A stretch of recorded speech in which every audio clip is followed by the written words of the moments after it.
আসসালামু আলাইকুম।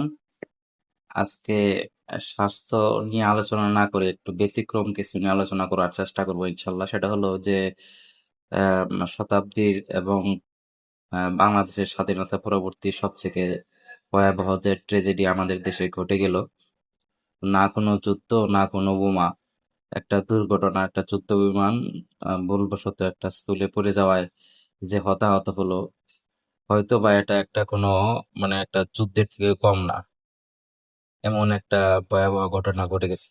এটার জন্য আমরা অনেকে দেখলাম যে অনলাইনে মানে খবরের মিডিয়ায় অনেকে অনেক কিছু বলতেছে। তো প্রকৃতপক্ষে আসলে দোষটা আমরা কাকে দেব? প্রকৃতপক্ষে আমরা যদি চিন্তা করি যে দেখেন, আমরা স্বাস্থ্য নিয়ে কথা বলি। এখন আপনি সুস্থ থাকবেন, কত কিছু করবেন, কত নিয়ম পালন করবেন, কত ট্রিটমেন্ট, কত কিছু, কিন্তু যদি জীবনই চলে যায় এরকম একটা দুর্ঘটনায়, তাহলে সুস্থ থেকেই কি হবে, অসুস্থ থেকেই কি হবে? এই জীবনের মূল্যই বা কি আছে? এটা একটা বড় চিন্তার বিষয়। তো সেই ক্ষেত্রে আসলে মনে হয় যে এই দুর্ঘটনার জন্য আসলে আমরা নিজেরাই দায়ী। কারণ বাংলাদেশ প্রতিনিয়ত স্বাধীনতার পর থেকে প্রতিরক্ষার থেকে প্রতিরক্ষার দিক থেকে চরমভাবে অবহেলিত। বিশেষ করে বিমান বাহিনী, আকাশ প্রতিরক্ষা তো মানে বাংলাদেশে নাই বলতেই চলে আমার কাছে মনে হয়। এটা যা আছে ওগুলা খেলনা সব। তো সেই ক্ষেত্রে এই মেধাবী সব থেকে তরুণ, সব থেকে বিচক্ষণ ছেলেদেরকে এই ডিফেন্সে নিয়ে এত যাচাই বাছাইয়ের পর যখন একটা এরকম নষ্ট খেলনা কিংবা পুরাতন একটা এয়ারক্রাফটে বসাই দেওয়া হয়, তখন সে কি করবে বলেন? এখন সে নিজের জীবন দিয়েও আরো অজস্র তার ছোট ভাই বোনের জীবনগুলো বাঁচাতে সক্ষম হলো না।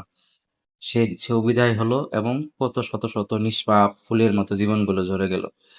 এটা আসলে কোনোভাবেই কাম্য না। তো আমি মনে করি যে এই ক্ষেত্রে বাংলাদেশের সর্বাগ্রে সব থেকে বড় সমাধান হলো যে অবশ্যই বাংলাদেশের সমস্ত বিমান বাহিনী, যত বিমান আছে সমস্ত বিমান রিপ্লেস করে নতুন বিমান কিনতে হবে। যুগ উপযোগী যে বিমানগুলা সেগুলা কিনতে হবে। এবং অবশ্যই প্রশিক্ষণটা, আমার মনে হয় যে এটা যেসব এলাকায় লোকজনের বসবাস কম, বাংলাদেশের এরকম অনেক জায়গা আছে, যেমন মধুপুরেও আছে। মধুপুরেও কিন্তু এর আগে একটা বিমান বিধ্বস্ত হয়েছিল, অত ক্ষতি হয় নাই, কারণ ওই বিমান ঘাঁটিটা সাধারণত একটা বনের ভিতরে প্রতিষ্ঠিত, আমি যতটুকু জানি। তো সেখানে আসলে যদি আশেপাশে যেহেতু জঙ্গল, কোনো দুর্ঘটনা ঘটলেও হতাহতের সংখ্যা খুবই সীমিত থাকে কিংবা হয় না। তো এরকম জায়গা প্রশিক্ষণটা দেওয়া সবথেকে উত্তম হতে পারে। এটা আমার মনে হয় সব থেকে বেটার হবে। তো এখন আমাদের সর্বশেষ হলো যে তাদের জন্য আমরা সবাই দোয়া করব মন প্রাণ থেকে। Thank you. আসসালামু আলাইকুম।